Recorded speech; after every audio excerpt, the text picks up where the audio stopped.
One of, I think, the big challenges that we face right now in changing our food system is that people don't live on farms anymore. They probably don't have grandparents or parents that are farmers, and they don't have the ability to see where their food comes from or what it takes to raise the food that you eat. I learned about this program, this organic pig program, and I was like, absolutely not, no way. I'm not going to have any part of that because it's raising meat.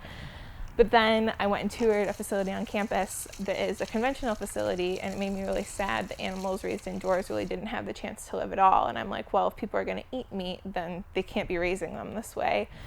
And if people are going to do it, to me, it needs to be done the right way. And I say the right way, but it needs to be done in a humane way, in a way that, you know, doesn't harm the environment and doesn't harm the animal. And harm the animal can be used in multiple different, you know, ways. They're not necessarily harmed in that environment, but it's not in an enriched environment like they have out here.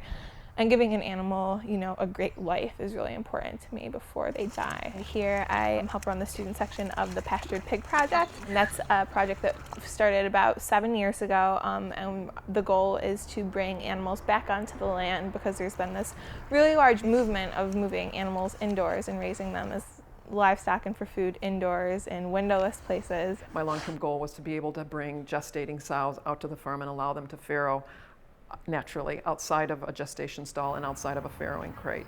It was a big dream for me at that time, and pretty big because I'm not an animal scientist. I've never raised pigs, but I just knew that I was being called to do this. Our method is to incorporate them onto the land and, you know, use them not only as meat but as tools on our land, as rototillers. They're little rototillers that run all around the land and root up all the perennial weeds and roots that we have. They fertilize our land with their manure and things like that. So we really like to incorporate them and create it kind of like a full circle system.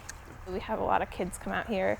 They have no idea, a lot of them, where their food comes from or how it's raised. And they come out here and they play with the pigs, and then they ask what's going to happen to them, and we tell them that, you know, they are going to be used for meat. They're going to die. You have to have perspective on these things, I think. You have to go into it thinking that you have to do the best that you can for them, because that's what the project is aimed towards, and we're trying to be the best caretakers that we can.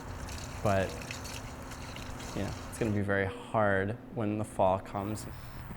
It's really heartbreaking, you know, and sad, but it's what we do to, you know, fight really, really hard for these pigs and then, you know, load them on a trailer 6 months later. But it's the in-between time that we really look for and count.